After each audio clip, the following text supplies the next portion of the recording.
ओम शांति। आज का सार सुनेंगे हम। बाबा ने आज महावाक्यों का सार बताया।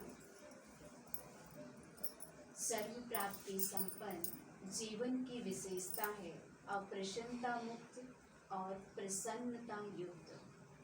आज प्यार के सागर बाप दादा अपने प्रेम स्वरूप आत्माओं को हर एक के दिल में परमात्म प्यार समाया हुआ है। ये परमात्म प्यार प्राप्त भी एक ही जन्म में होता है। 83 जन्म देव आत्माएं व साधारण आत्माओं के द्वारा प्यार मिला।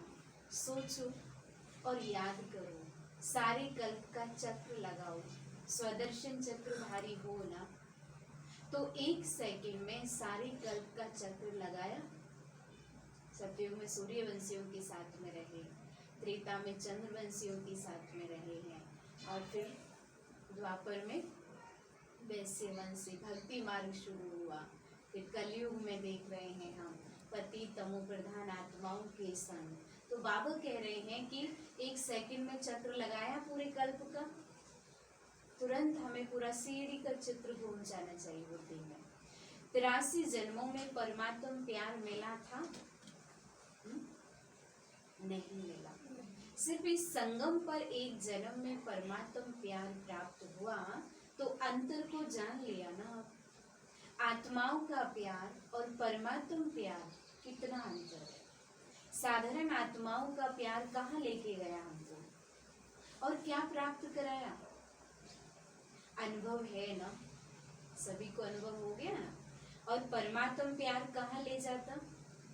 अपने स्वीट होम और स्वीट राजधानी लेके जाता है, अपना घर और अपना राज्य। तो आत्मा प्यार, आत्म प्यार राज्य भाग्य गवाता है, और परमात्म प्यार राज्य भाग्य दिलाता है। और इसी जन्म में, इसी एक जन्म में हमें राज्य भाग्य प्राप्त होता है। ऐसे नहीं कि सिर्फ भविष्य के आधार पर चल रहे हो, नहीं, डायरेक्ट परमात्म प्राप्ति तो अब है। संगम युग पर हो रही है ना प्राप्ति, आज ही अनुभव कर रहे हैं हम संगम पर जब बाबा के बने हैं। भविष्य में तो होगी ही होगी, लेकिन अभी भी प्राप्त हो रही है।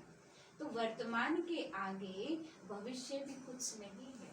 जो आज बाबा का प्यार मिल रहा है, जो स्नेह पालना आज की वो पालना है, जो भविष्य में भी वो प्यार हमें नहीं मिलेगा। तो बाबा ने कहा, आप लोग गीत गाते हो ना कि स्वर्ग में क्या होगा और क्या नहीं होगा। और अभी का गीत क्या है संगम युग का? जो पाना था वो पा लिया, अब और कुछ बाकी नहीं रहा। वह पाना है अभी? बाबा पूछ रहे हैं, पा लिया? अब तो दिल गाता है बाबा, पा लिया। पांडवों ने पा लिया। गोपियों का तो गायन है ही, उनकी तो अतीन्द्रिय सुख का गायन है। लेकिन बाबा पांडव भाई बच्चों को पूछ रहे हैं, इस समय का गायन है कि अप्राप्त नहीं कोई वस्तु ब्राह्मणों के खजाने में, देवताओं के खजाने में नहीं, ब्राह्मणों के खजाने में। तो अभी ब्राह्मण हो ना, तो अनुभव करते हो कि अप्राप्त नहीं कोई वस्तु, मतलब ऐसी कोई वस्तु वैभव, कोई मेरी इच्छा जरूरत नहीं है कि जिसकी मुझे क्या हो, तड़फ हो, परवाह हो, फिक्र हो। और है भी तो बाबा मिल गया, बाबा की याद है, तो वो भी स्वतः ही अपने आप जब मेरे लिए जरूरत होगी और मेरे लिए अच्छा होगा वो पूरा हो जाएगा। लेकिन अब वो तड़फन और वो प्यास अब नहीं है। तो बाबा कहते हैं ये अनुभव होता है, और ये प्राप्तियां अविनाशी हैं, अल्पकाल की नहीं है। तो जिसको सर्व प्राप्तियां हैं उसके जीवन में क्या विशेषता होगी? सर्व प्राप्तियां हैं, एक भी कम नहीं है। तो उसकी चलन और चेहरे में क्या विशेषता दिखाई देगी? सदा प्रसन्नता। कुछ भी हो जाए लेकिन सर्व प्राप्तिवान अपनी प्रसन्नता कोई छोड़ नहीं सकता। वो अपनी खुशी को कभी गुम नहीं होने देगा। अप्रसन्नता कभी भी होती है तो चेक करो, अप्राप्ति का अनुभव होता है यह सर्व प्राप्तियों का। जब हमारी खुशी जाती है तो कब जाती है खुशी? जब कुछ अप्राप्ति का अनुभव हो रहा है, कुछ चीज की कमी हो रही है, जैसे कि कुछ खो गया है, जब भी तो खुशी आती है।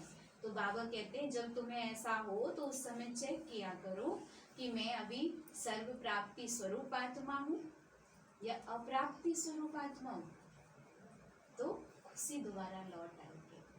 आज बाप दादा ने बहुत ही सेवा केंद्र और उप सेवा केंद्र देखे, विदेश में देखे, देश में सेवा केंद्र देखे। सेवा केंद्र में विशेष तो सेवाधारी हैं, तो आज चक्र लगाते हुए सेवाधारी और सेवा स्थान दोनों देखे।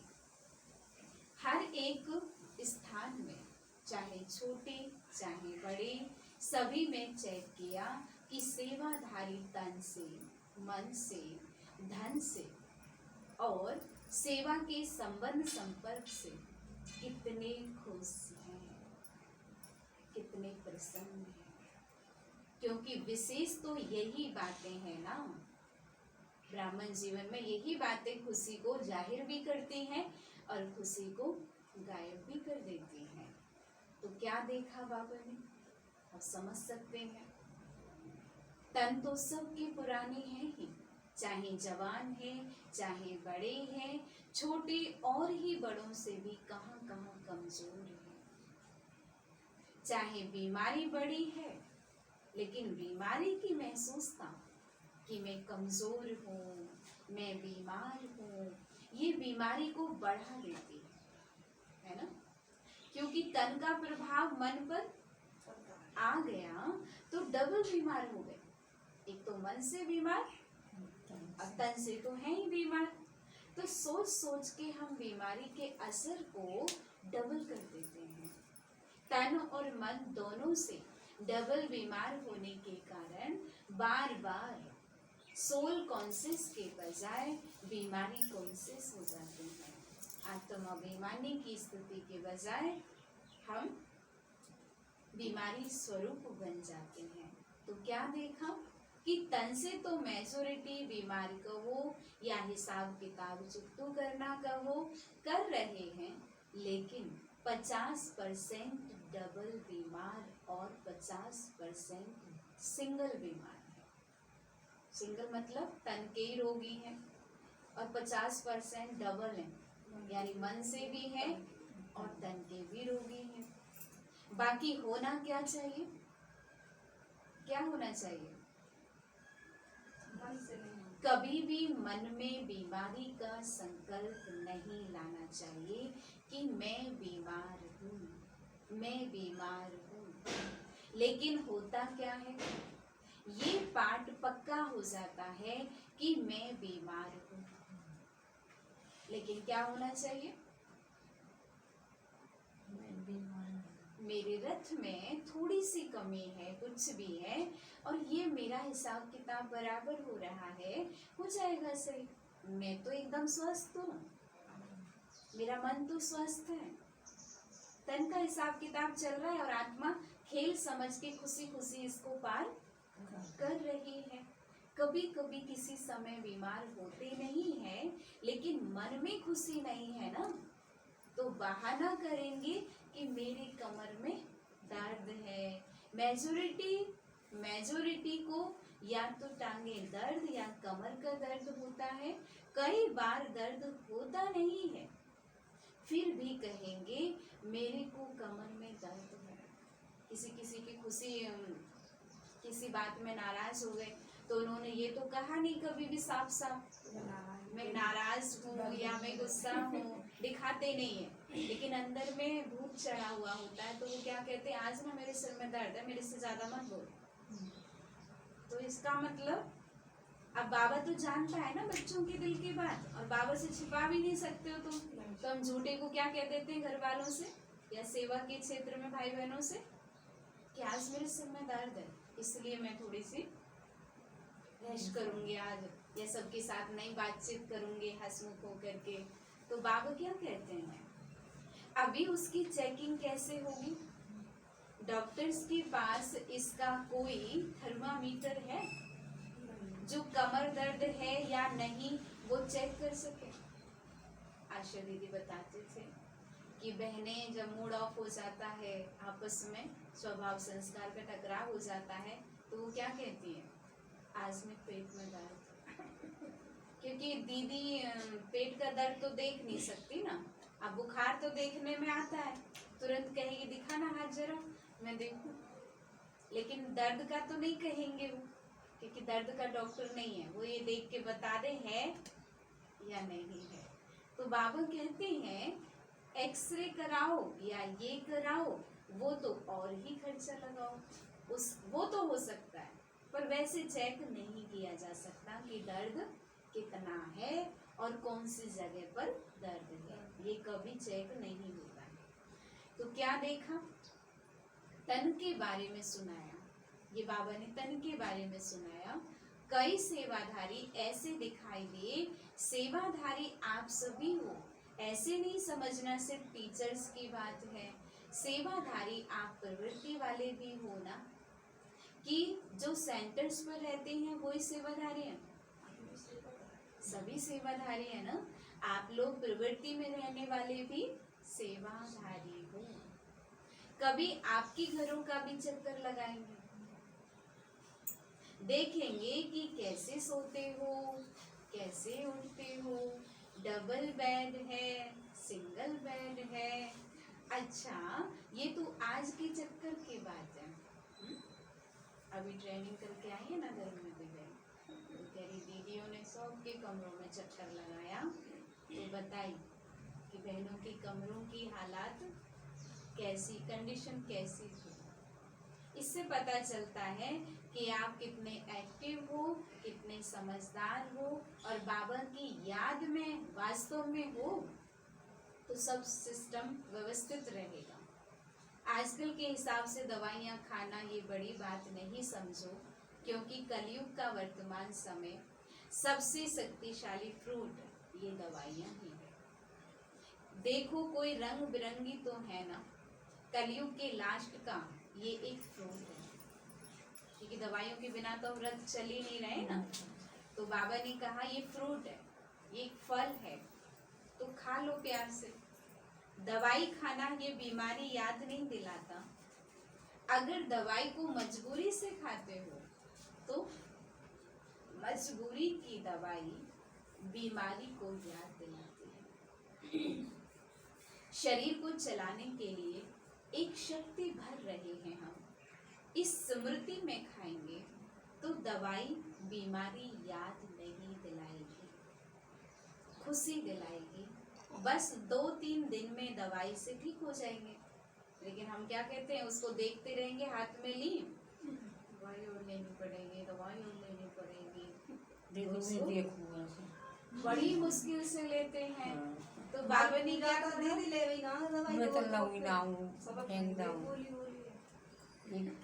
आजकल के तो बहुत नए फैशन है, सबसे ज्यादा इन्वेंशन आजकल दवाइयाँ या अलग अलग थेरेपी निकाली है, बहुत तरह की थेरेपी चल रही है आजकल, आज फलानी थेरेपी है, आज फलानी। तो ये कलयुग के सीजन का शक्तिशाली फल है, इसलिए घबराओ नहीं, लेकिन दवाई कॉन्शियस, बीमारी कॉन्शियस होकर नहीं खाओ।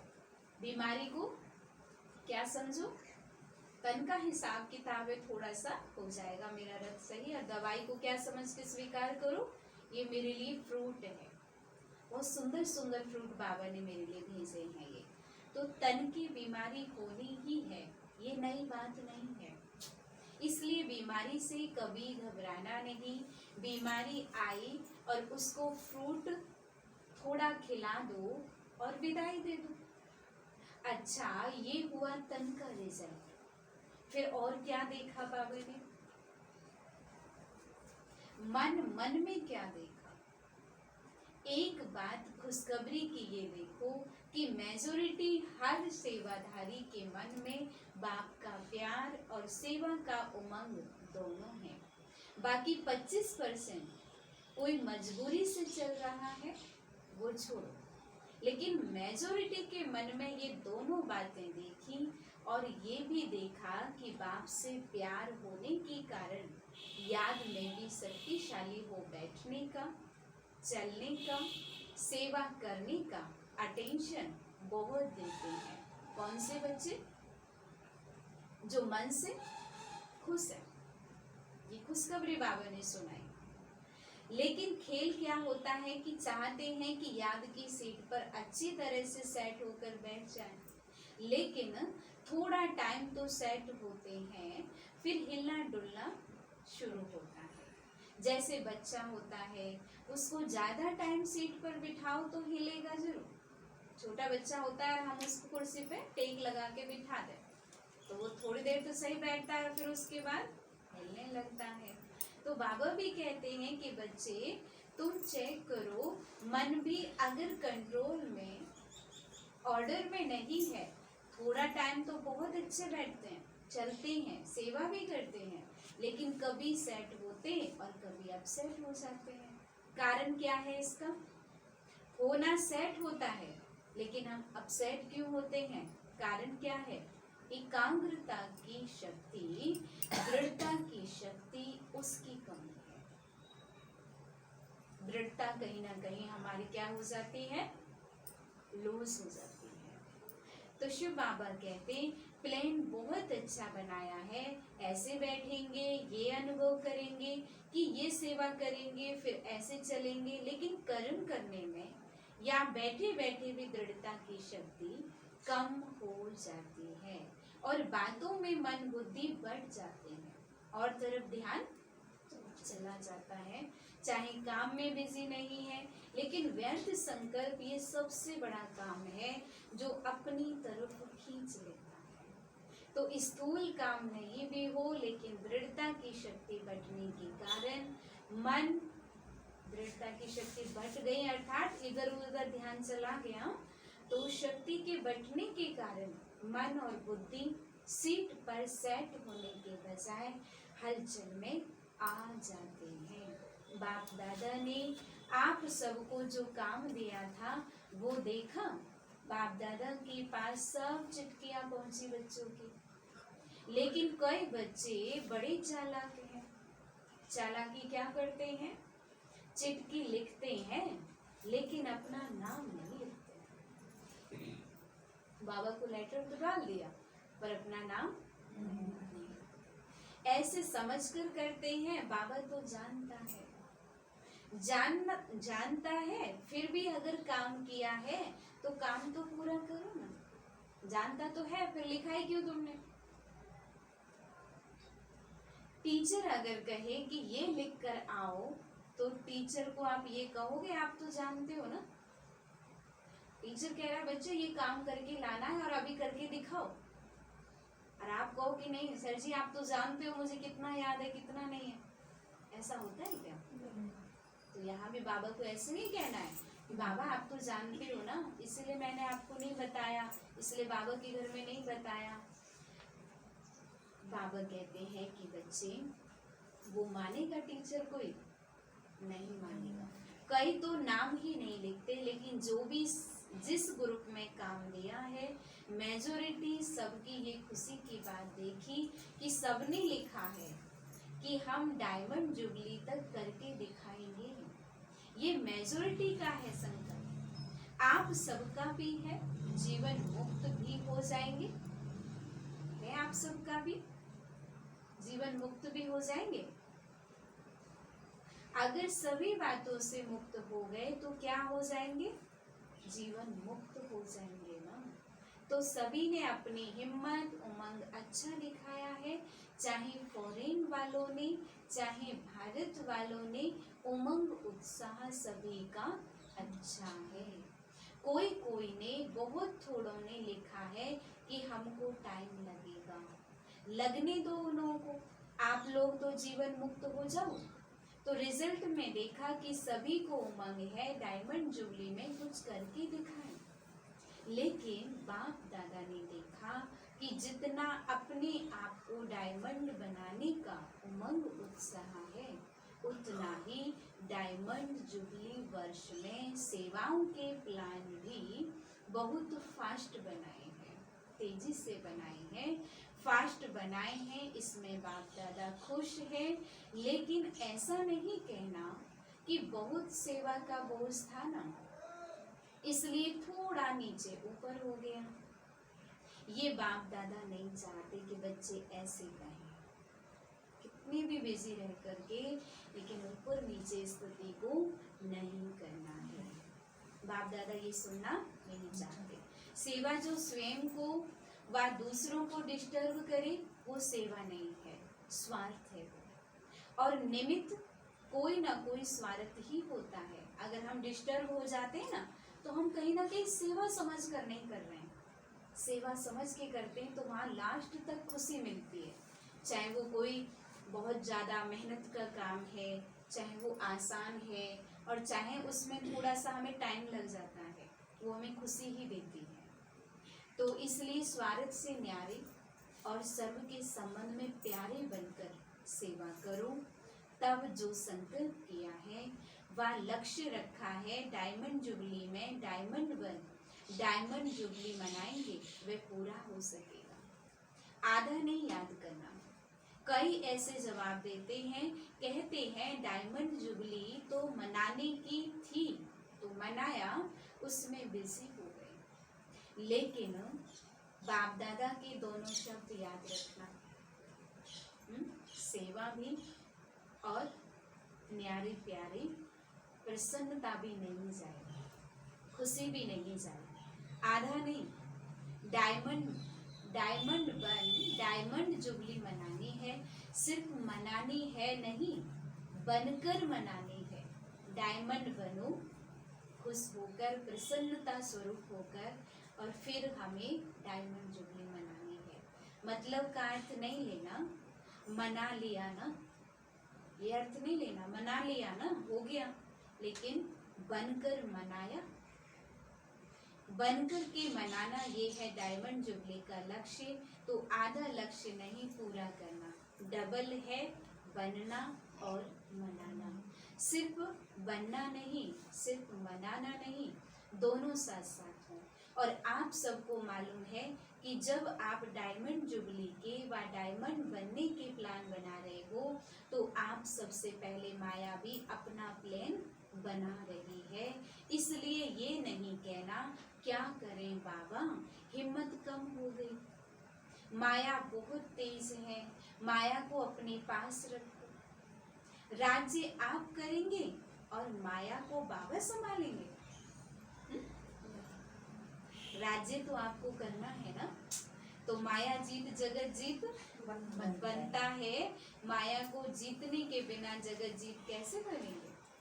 इसलिए चारों ओर अटेंशन प्लीज। ये मत कहो बाबा माया को देख लेना, बाबा माया नहीं आनी चाहिए। अरे माया तुम्हारे पास भी आए, लेकिन बाबा तो और कहता है, अभी भी पीछे बाबा ने कहा, मैं तो और कहता हूँ तुम जाओ देखो इनको, समझा? इसलिए बाबा क्या कह रहे हैं, अटेंशन प्लीज अपने ऊपर। अच्छा, चक्कर का आधा सुनाया, चक्कर लगाया था ना आज बाबा ने प्रेम स्वरूप बच्चों के लिए, आधा फिर सुनाएंगे। सेंटर कोई कोई को बहुत अच्छे सजे सजाए, और कोई सिंपल, कोई बहुत रॉयल, कोई बीच के भी थे। ज़्यादा हैं तो जो समझते हैं कि रॉयल लगे, कोई वीआईपी आवे तो उसको लगे कि सेंटर अच्छा है। लेकिन अपना ब्राह्मणों का आदि से अब तक का नियम है कि ना बिल्कुल सादा हो और ना बहुत रॉयल हो, बीच का होना चाहिए बाबा का घर। ब्रह्मा ने भी तो बहुत साधारण देखा और रहा, लेकिन अभी साधन है, साधन देने वाले भी हैं, फिर भी कोई भी कार्य करो तो बीच का करो। साधन देंगे तुम्हें सब, आप कहोगे कि ये जरूरत है, ये जरूरत है, ये होना चाहिए बाबा के घर में, लेकिन इस तरह से करो जो साधारण रहे, बहुत ज़्यादा ऊंचा भी ना हो जाए, ठाट ऊंचे ही ना दिखाई दे, ऐसा भी कोई ना कहे कि ये क्या लगा दिया है पता नहीं, और नहीं, और ना कोई ऐसे कहे ये तो अभी राजा ही ठाट हो गया है बिल्कुल ही। तो आज का पाठ क्या है? मुक्त तो सबसे हो गए ना, सबसे मुक्त होने की प्रतिज्ञा हो गई ना, इन सभी बातों से क्या होना है? मुक्त होना है। तो बाबा ने देखा बच्चे आज का पाठ क्या है? मुक्त तो सबसे हो गए ना, तो मुक्त होने की प्रतिज्ञा हो गई है ना, कर ली है आज, करनी है, पक्की है, या घर जाएंगे तो कहेंगे मुश्किल है, पक्का रहना। बाबा कहते हैं ऐसे मत कहना, मुश्किल है, पक्का रहना। माया को डायमंड जुबली में मजा चखा कर दिखाओ, मास्टर सर्वशक्तिमान हो, कम तो नहीं हो। अच्छा, डबल फॉरेनर्स भी बहुत आए हैं, स्थापना के कार्य की डबल शोभा, डबल विदेशी हैं। बाप दादा जानते हैं कि कितनी मेहनत से, युक्ति से यहाँ पहुँचे हैं हम, डबल विदेशी बच्चों से बाबा कह रहे हैं। आज अगर लगन कम हो तो पहुँचना भी मुश्किल लगे। एक तरफ बाप दादा सुनते हैं कि मनी डाउन हो गई है, और दूसरी तरफ दूसरे साल देखते हैं तो और भी विदेशी ज्यादा आ गए। तो ये हिम्मत है ना उनकी। रसिया का ग्रुप भी आया है ना, रसिया वालों ने टिकट कहाँ से लाई? इन्हों की कहानी बहुत अच्छी सुनने वाली है। टिकट कैसे इकट्ठी करते हैं उसकी कहानी बहुत अच्छी है। ये तो सब होना ही है, किसी को मुश्किल लगता है, हम तो फिर भी कुछ हजार में ही चले जाते हैं बाबा के घर, उनको तो लाख के अंदाज में खर्चा हो जाता है, लाखों के अंदाज में। लेकिन सबकी कंडीशन अच्छी नहीं होती है, लेकिन फिर भी जब लगन होती है उनकी बाबा से तो वो पहुंच जाते हैं। तो बाबा ने देखा बच्चे ये तो सब होना ही है, जब है ही कागज पेपर ही तो है, चाहे डॉलर कहो चाहे पॉन्ड कहो, है तो पेपर ही। तो पेपर कहाँ तक चलेगा? सोने का मूल्य है, हीरे का मूल्य है, पेपर का क्या है? मनी डाउन तो होनी ही है ना, है? बाबा क्या कहते हैं, कागज तो जल जाएंगे या खराब हो जाएंगे, कहीं तुम स्टॉक में भी रख दोगे तो, है? तो फिर ये तो सदा नहीं चलनी ना। जो आज के बाबा की ये दुनिया की नज़र में जो कीमत है, रुपया है, तो बाबा क्या कहते हैं, आपकी मनी सबसे ज़्यादा मूल्यवान है। जैसे शुरू में अखबार में डलवाया था ना कि ओम मंडली रिचेस्ट इन द वर्ल्ड, ओम मंडली पूरे विश्व में सबसे धनवान है, नंबर 1। तो अभी भी जब चारों ओर ये स्थूल हलचल होगी, फिर आपको अखबार में नहीं डालना पड़ेगा, आपके पास अखबार वाले आएंगे और खुद ही डालेंगे, टीवी में दिखाएंगे कि Brahma Kumaris richest in the world, क्योंकि आपके चेहरे चमकते रहेंगे। कुछ भी हो जाए, दिन में खाने की रोटी भी नहीं मिले तो भी आपके चेहरे चमकते रहेंगे। पर कब होगा? बाबा की याद की स्थिति, बस डोर बाबा से जुड़ी हुई होगी तो चारों ओर होगा दुख और आप खुशी में नाचते रहेंगे। इसी को ही कहते हैं मिरुआ मौत मनु का सिखा। इसलिए बाप दादा ने आज कहा कि ब्राह्मण जो सच्चे हैं, ब्राह्मण जीवन में श्रेष्ठ जीवन के लक्ष्य वाले हैं, उसकी विशेषता है प्रसन्नता। चाहे कोई गाली भी दे रहे हों तो भी आपके चेहरे पर दुख की लहर नहीं आनी चाहिए, प्रसन्न चेहरा, हर्षित होना। गाली देने वाला भी थक जाएगा, हो सकता है। ये नहीं कि उसने 1 घंटा बोला, मैंने सिर्फ 1 सेकंड बोला, सेकंड भी बोला या सोचा, शक्ल पर अप्रसन्नता आई तो फेल हो गया। इतना महान, इतना हमने क्या किया, सहन किया ना, थोड़ा तो आ ही गया। 1 घंटा सहन किया, फिर गुब्बारे में गैस, गुब्बारे से गैस निकल गई। तो गैस गुब्बारे नहीं बनना, ऐसे गुब्बारे नहीं बनना गैस वाले जो दम में फूल जाए, दम में फुस हो जाए, ऐसे नहीं। और चाहिए क्या? बाप मिला, सब कुछ मिला, गीत तो यही गाते हो ना, है? तो ऐसे टाइम पर ऐसी ऐसी बातें याद करो तो चेहरा नहीं बदलेगा, हर्षित मुख रहेगा। ऐसे नहीं उसके आगे जोर जोर से हंसने लग जाए हम, वो गाली दे रहे हैं और हम हंस जाए, नहीं, उसका टेम्परेचर तो और हाई हो जाएगा और ये अच्छा भी नहीं है। लेकिन अंदर से हमें नॉर्मल स्थिति रखनी है, चेहरे पर हंसी भी दिखनी नहीं चाहिए, पर अंदर से मेरा मन रोए नहीं, रंज ना हो, गुस्सा ना करे बहुत ज्यादा, उस रोब में नहीं आना है। तो वो और ही गर्म हो जाएंगे अगर आप हंस जाओगे। प्रसन्नता अर्थात आत्मिक मुस्कुराहट, आत्मिक स्थिति, लाइट, बाहर की नहीं, आत्मिक। आज का पाठ पक्का रहा। सदा अप्रसन्नता मुक्त और प्रसन्नता युक्त, डबल, समझा? अच्छा, चारों ओर के बाप दादा के प्रेम स्वरूप आत्माओं को, सदा स्वयं को अप्रसन्नता से मुक्त करने वाले तीव्र पुरुषार्थी आत्माओं को सदा याद और सेवा के बैलेंस द्वारा सेवा की सफलता पाने वाले भाग्यवान आत्माओं को सदा बाप को प्रत्यक्ष करने के उमंग उत्साह में रहने वाले देश विदेश दोनों के सर्व बच्चों को बाप को अपनी खुशखबरी लिखने वाले, अपनी सेवा का उमंग रखने वाले ऐसे बाप के सदा स्नेही और समीप बच्चों को बाप दादा का याद, प्यार और नमस्ते। रूहानी हम बच्चों की रूहानी बाप दादा को नमस्ते, शुक्रिया बाबा, शुक्रिया। वरदान है आज का, अखंड स्मृति द्वारा विघ्नों को विदाई देने वाले मास्टर सर्वशक्तिमान। संगम युग विघ्नों को विदाई देने का युग है। जिसको आधा कल्प के लिए विदाई दे चुके, उसको फिर आने नहीं दो। सदा याद रखो हम विजयी रतन हैं, मास्टर सर्वशक्तिमान हैं।